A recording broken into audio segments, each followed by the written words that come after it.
just want to put us in gallery view. I'm not used to that view. All right. So welcome to our Wednesday Wellness. I'm so excited to have my friend Carrie McPherson with us. She is a financial advisor. And Carrie, can you just tell us a little bit? I have sort of a list of questions we're going to go through, but just tell us where people can find you if they feel so compelled to start their sort of financial journey with you in terms of getting themselves better situated with their financial wellness, and also how you got started doing what you do. Oh, well, first and foremost, thank you, Beth. Thank you so much for having me with your wellness group this week. This is really awesome. So much fun. I'm excited. To get in touch with me, it's pretty easy. I mean, you could Google me. That's always an easy way. I'm the only Carrie McPherson advisor anywhere around. I think I might be the only licensed one in the country. I'm also on Facebook. I'm with a group called Beacon Point Wealth Advisors. So you can do the little @ sign, the ampersand, and put in Beacon Point Wealth, and I should pop up there. And my email address is my name. It's carrie.mcpherson@ampf.com. Or my phone number is 401-573-5463. So awesome. And we'll put your website and Facebook work info in the comments so that people can find you. And also when I put this on YouTube, we'll do that there. But I just wanted to sort of make sure everybody knew who you were and how to get a hold of you if they were watching this. And tell us a little bit about how you decided, because this is honestly, I think, I think people are either really fascinated with money and how it works and how to make sure that they're taking care of their finances, or they want to bury their head in the sand. And yep. I am probably the bury my head in the sand kind of person. My husband does all the finances. So how did you get interested in this, and how did you decide to start doing this? Well, I've always loved money. I've always been interested in ways to make money. I mean, gosh, when I was a kid, I was a born entrepreneur. I was always like doing little side hustles and making crafts, selling them. I used to sell candy. I started my own library when I was 8 years old. I loaned books to kids. Anyway, I did stock market club in 7th grade and was introduced into starting to build portfolios back then.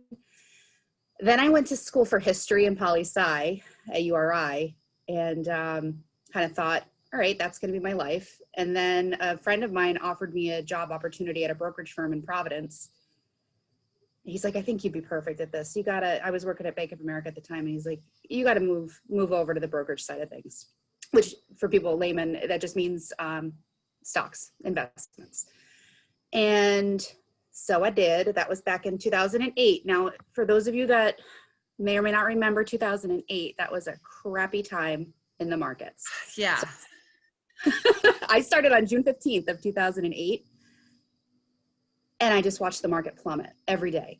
Plummet, panic calls, advisors running around, not knowing how to deal with their clients and not knowing what to tell them. And I just witnessed it all kind of I just took it all in. I was a wallflower at the time, whatever. Fast forward, as the years went by, I said, how can I learn more? So I got license after license, designation after designation. I just kept pushing forward and elevating myself through the career. It's a really awesome career for people that are self-motivated, because there's so many different venues and veins that you can take finance to. But I decided, in watching people that I worked with, a really special couple of people, that I wanted to work directly with clients and help them through the financial mysteries that I know people are really mystified by money a lot of times. And most of my clients, they're actually like you. They're kind of like, I don't really want to deal with this. Can you just help me, tell me what to do, and get things working for me? And those are the majority of my clients. I have other people that are very involved, which is awesome too. I like both sides. And I really like helping people educate, the education piece, understanding what it is that they own, why we're doing what we're doing, because people don't just listen to me blindly. I want them to know that there's a method to my sometimes madness. So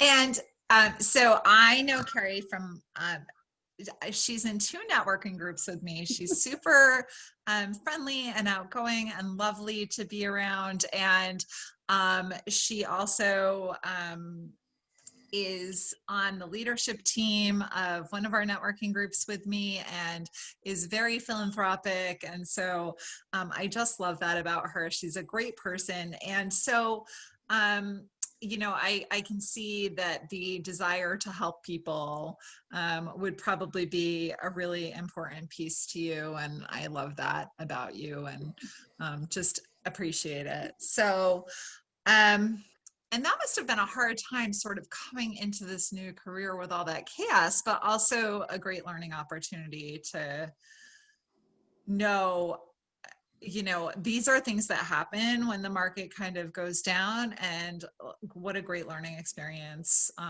you know, to It made March almost a breeze. I mean, honestly, because I had already been through something similar. right. And I was really fortunate too.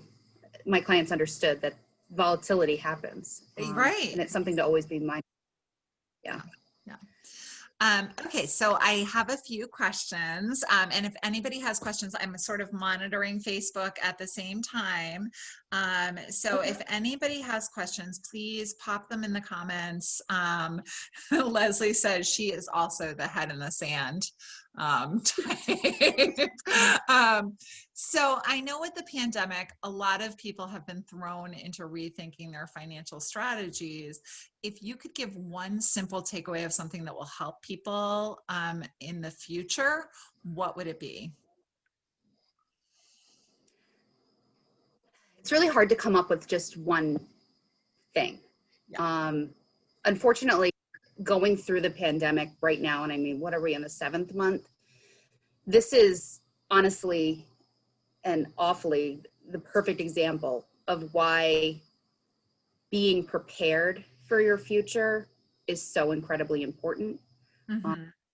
So I have a few rules of thumb that I use with people when they're just getting started out. Mm-hmm. One of those things is pay yourself first. That is the first rule in my book. You have to make sure that you're paying yourself first. And the simplest way to do that is make sure you're not paying exorbitant interest rates on consumer debts, because there is no rate of return out there without taking on a boatload of risk that is paying the credit card companies 10 to 25% interest rates borrowing. So first rule of thumb, get yourself out of debt. And then the next thing, what you want to do is you want to make, my second rule is you want to make your money work harder and smarter for you. Do that is look at your employer. Does your employer offer a retirement plan? If so, awesome. Do they offer a match? If they do, awesome. Make sure you're contributing to that retirement plan and taking advantage of that match, because if you don't, it's like giving yourself a pay cut if you don't do that, and you're just leaving that money out to the wind. And believe me, your employer is, you know, they set up that plan for you to help you prepare for your future. Going to be terribly upset if they're not paying you 5% to match your 401k contributions. My third rule of thumb is to start an emergency fund, a rainy day fund, whatever you want to call that. I don't care what you call it, but have a savings account and have that money earmarked for emergencies. I mean, we all go through times of financial despair. Today we had a crazy storm, and you know, I live in the forest. I don't know if you can see the trees behind me anymore, that the sun's gone down, but anytime there's a wind like that, I worry about a tree falling on my house, and it's terrifying. So I mean, that's one emergency. There are, I'm not quite sure where unemployment stands today. I think it's somewhere around, it's near 20%, which is terrifying. And so that emergency fund is designed also to help pay for your expenses so you don't go deeper into debt if you experience a job loss. Right. So some ways to do that are obviously savings account. I recommend online savings accounts. They have the best interest rate right now. You're not going to pay to put your money anywhere else. If you don't have cash available and you have equity in your house, get access to a home equity line. I'm not saying to use it, but to have access to it is incredibly important. Mhm. Also do portfolio loans for people with really low interest rates and SAPs. And my fourth rule is know where your money is. Mm. You would be surprised how many times I speak with people and they don't know how their money's invested. I'm not terribly surprised about, but then they also don't even know where it is. Oh, Mm. that statement came 4 months ago. I'm not really sure where it is. We need to get those things in order. And Right. as a personal finance kind of junkie, I love Susie Orman. And one of her quotes is, it's involved around how people treat their wallets. And if your wallet is a mess, it's just stuff and crap just falling all over the place. Most likely, according to Susie, and I find this to be true, your financial house is kind of in disarray, like your wallet. So I really help people get things organized. I Mhm. organize that wallet and make sure things are in their right place. Love that. Okay, the second question I have for you, and I'm just checking Facebook to see if anybody else has any questions. If someone has never worked with a financial planner before and they're nervous to get started because they don't think that they have enough money to get started with investing, what would your advice to them be? Well, to be honest, I mean, I wish everyone had access to a financial advisor, financial planner, someone supporting them in that way. Mhm. And you're right. A lot of people don't think that they have the money to get started. I have a number of clients that don't have investments yet, but they're just trying to get started and understand how to get their credit in order. Or I work with children of clients that are just getting started, but financial planning is the bedrock. It is the bedrock of a family or a business's financial house. And if there are little cracks in the foundation of that house, what happens? Mhm.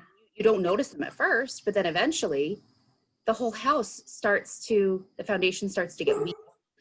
And then eventually your house could even fall down. And if that's Mhm. okay, you can rebuild, but it's going to cost you a lot more money to do that. Right. Rather not have to rebuild my house if I don't have to. So I guess my point is there is no minimum to get started. There is a cost involved, but I think it's really reasonable for Mhm. value that you get out of it. I mean, I was on the phone with a client this morning, longtime client, friend of mine, super awesome person, but he was going to make a decision without consulting me first. And thank God he called me, but he was about to cash out an account that was going to cost him $40,000 in taxes. I said, Wow. oh, we're not doing that. Yeah. Want to do that. We went through the pros and cons, and I said, this is all cons to me. We are going to work with your CPA and we're going to figure out a strategy to get this money out slowly. We can reallocate it in a way that you feel comfortable with because Mhm. you currently manage the account, whatever. But that phone call saved my client $40,000, and that was just Wow. today. Yeah. Yeah. So, I mean, having options, analyzing what's available, that's where I come in. That's huge. So the takeaway for that for me is have a financial planner, A, and B, call them. Don't just invest your money and figure that's where the job ends. If you have a big financial decision to make, talk to your financial planner first. My clients all have my cell phone number. If there's Yeah, a problem, I want to know about it. right. And they Help them, I will. may have an idea for you that you have not even begun to think about. So Judy asked about talking about taxes for small businesses. That maybe we have to do another one of these with an accountant and not a financial planner. But do you have any quick tips for that, or do you think that's a whole call of itself? I feel like that's a whole call of itself. I'm happy to talk to you at any point, Judy, see how I can help. I can make a couple of recommendations for good CPAs that specialize in small business owners, but where I come in to help business owners with money is retirement plans. Yes. So that is something that I've worked on for years. That is one of my passions because I want to make sure that people are set up and able to retire, have the lifestyle that they want when they're retired. So, and I can create any kind of retirement plan that works with someone's budget. So, and that's it. Awesome. It's a positive way to help save money on taxes too, while yourself and saving for the future. Yeah. My next question is, I know you're currently working on, because we've talked about this, a certification for special needs planning, which is huge. It's such an issue. It's a really important specialty. What is something that you didn't know before you started taking that course that could be helpful to parents who are sort of in that situation and thinking about financial planning for their child's future? So I will tell you, this course is incredibly in depth. The first course that I'm still on right now just goes into all the different types of disabilities that are out there. And so I'm really getting an amazing education by doing this. I'm so thankful. But a couple of things, you know, parents of special needs family members, whether it be a minor child or it's an adult child or it's a parent, and you're worried about making sure that they're taken care of if you're no longer able to. I mean, that is something that I have worked with clients on for years. And there are accounts that are available to be able to shelter money for your child. One that it's a bit newer, and it was started by states through the 529 programs, which are the college saving accounts. They're able accounts, and they allow the child, you can divert income that the child's making, or you can put contributions into this account. I think the limit is around 120,000, but it doesn't disqualify them from disability expenses. So they can still have that $3,000 at the bank that everyone's familiar with. But if they have money above and beyond that, you want to be able to put it in an ABLE account to so that the benefits are not disqualified. And something else that I've worked with attorneys for years in developing are special needs trusts. And what they do is they allow for someone to leave money into this special type of trust that, again, when the grantor passes away, the money that's in this trust is there for the benefit and care of the child, but it doesn't disqualify them from the government health insurance, any governmental housing programs, things like that, that are going to, it just makes the money last so much longer. I got in this because my mother was special needs. And so my family had to scramble to shift things around so that when my mom's father passed away, the money wouldn't just evaporate and go to the state. So anyway, it's a really deep passion of mine, and I'm excited to go through this coursework and be able to help families even more. Yeah, that's wonderful. It's so important. I have a friend whose son was fine up until the first couple of years of high school. And sadly, he has since passed away. But they have no idea what happened. They were researching him at NIH. Like, nobody knows what happened. But when she was going through sort of the worst of it and thinking, what if he lives? I know that, like, that whole financial planning piece of it for if they predeceased him, suddenly they were thrust into this position of having to worry about that. And it's a huge concern for parents. So, you know, it's so amazing that you're getting that certification and learning sort of how to work through that, because I think it's really important for a lot of parents. And caregivers in general are just so exhausted. Yes. That I think they need all the support and help in the world that they can possibly get. I'm so thankful my boys are healthy, but I have a lot of friends that have children with special needs, and their lives look so different. And what I can do to help support them, at least in the matter of finances, I want to be able to be that partner for them. Right. So I know one of your other specialties, by the way, for those of you who are in Rhode Island, I just want to give a little another little shout out to Carrie for being the cover model for Shop in RI magazine. Oh yeah. It was so funny. I was at the grocery store with my mother-in-law, and we were walking out of Stop and Shop, and I look over and I see Carrie sort of striking her pose on the cover of Shop in RI magazine. And I was like, that's my friend. And she was so impressed. She was like, oh, that's your friend? I'm like, yes. so I'm not sure if that issue is still on shelves or if it's, but you can. It's not. I have a couple here at the house. I can forward along to anyone who's interested. Yeah. So I know one of the other things that you specialize in, Carrie, is divorce planning. And my guess is that people tend to not think to come to a financial planner before they get divorced. How are you able to assist people if they come to you before that happens?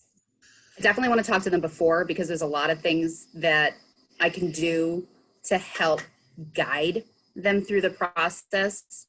In fact, it's a lot harder. Oftentimes it involves additional fees, court costs. It's a lot harder to untangle things once it's been decided by the judge. Right. But yeah, so divorce is an ugly, horrific time for people. I was divorced myself over a decade ago, and I still remember it like it was yesterday. And, mine didn't actually involve wealth, but I was still worried about, was I going to have to pay alimony to my ex-husband? I was worried about the custody agreements. I was really worried that I was inheriting a ton of debt from the divorce, which I did. So it was hard, and I've been through it. And that's why I think I'm really better equipped to be able to help people through it. Right. Over the years in working with clients that underwent divorce before I got the designation, I noticed that the settlement agreements, when I was reviewing them, they never really seemed quite equitable. I kept noticing little holes here and there. Like, I don't know, that division doesn't really seem like 50-50. And then I took the course because I said, I really want to be able to help people more. And then I realized, right, attorneys they're not really experts in finance or taxes. They know the law. So, that was one way. I have an example that I can share, and it's a pretty big one. So one of my clients over the last year, she had what seemed like a really easy separation of real estate. So the divorce itself was much larger, but this example was just, they had 3 properties, 1 rental property and 2 primary residences. One that the wife lived in, one that the husband lived in, and the primary residences. So they decided to split the proceeds from the rental house. Okay, that's equitable. And they were each going to keep their primary residence. Comparable value, seemed equitable. Except when I go reading through the records, the wife's been in the property for almost 30 years. She's going to have a giant tax bill when the time comes to sell the house. And so, that was another situation where it was not equitable. I mean, that was a $400,000 difference that I discovered. Wow. So, and I had another client earlier this year, discovered extra accounts. That was almost $250,000. I was able to negotiate for her. So, and I work with men and women, so I don't, it's just, I think women tend to gravitate towards me, but I only work with people that already have counsel. I need an attorney involved. I don't want to take on too much liability here, but what I'll do is I'll go through and help them develop their financial statements and then analyze everything, hopefully find some hidden assets, dig through the retirement plans, because a lot of things get forgotten. And I also think it's really important because it's a really emotional time, and people tend to make really knee-jerk, uninformed decisions when they're going something that is so heavy in the head and heavy in the heart and the gut and all of it.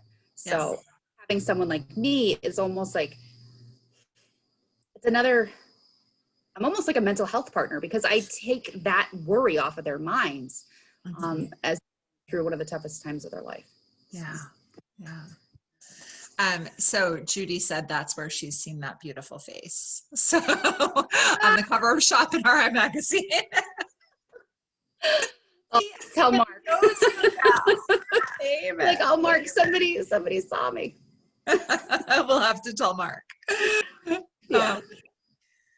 All right. So, in this group, we have a lot of our amazing Pure Haven consultants.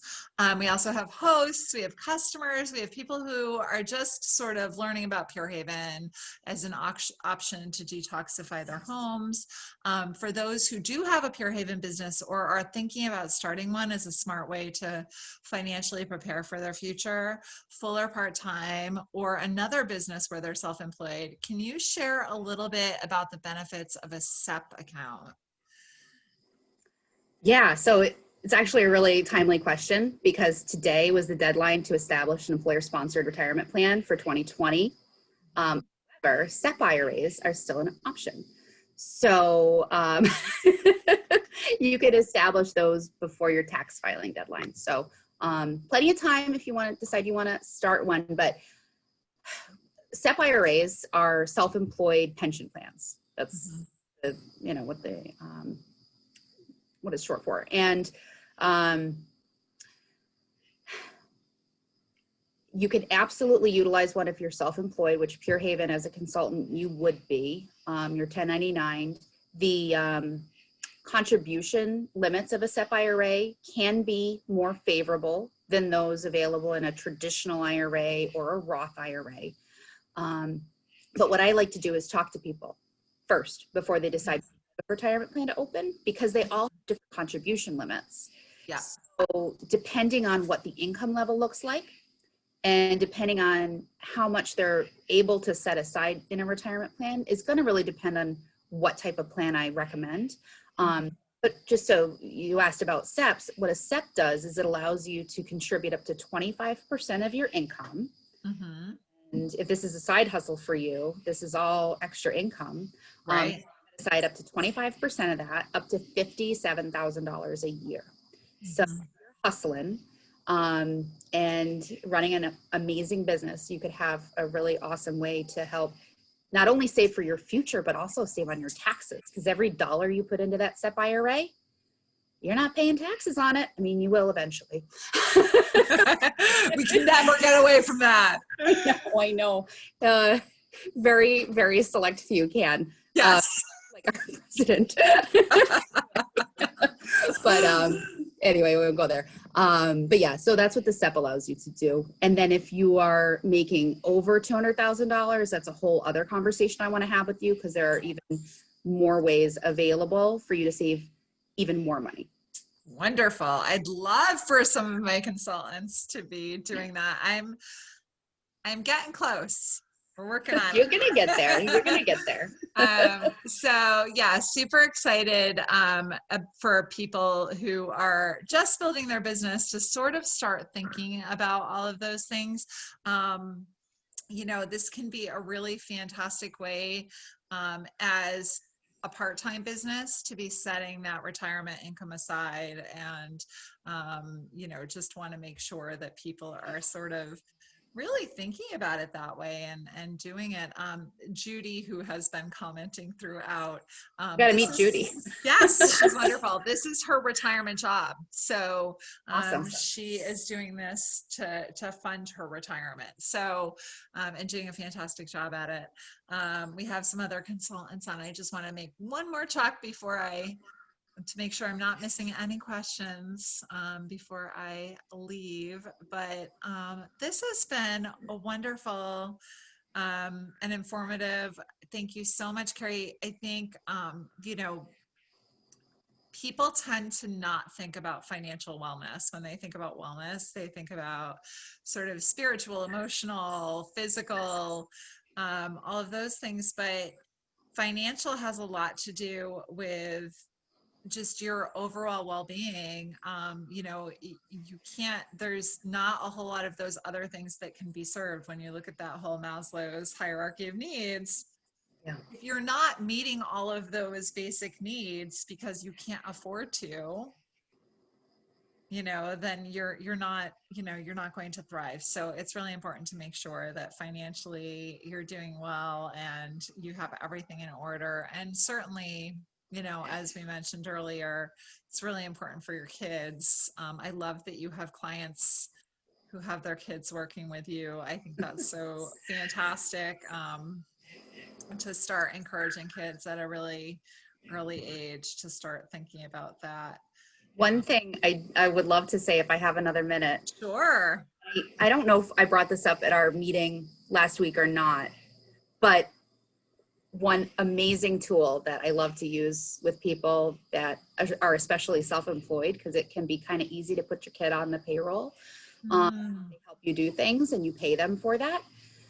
So you can start a Roth IRA for your child. And for those of you that don't know what a Roth IRA is, money that you don't get a deduction for making a contribution right now, but your kid is the one earning the income and they're probably not earning enough to pay taxes anyway. So they take a portion of their income and you contribute it to the Roth, and the contribution is the same. And they start that money and it grows, compounding. Yeah. Until they take it out. So I have just one example. If we started a Roth IRA for my son, who's 15 this year, and I started it with $1,000 and we did nothing with it for the next 50 years, we assume a 7% rate of return, which is pretty average. He would have $33,000 in 50 years from that original $1,000. However, we started off with $1,000 when he's 15 and throw $100 a month into it. So only $1,200 a year. He's got $580,000. Wow. And when he's 65. So it can be an incredibly valuable tool to start an account like that for your child. And those accounts are not looked at by FAFSA.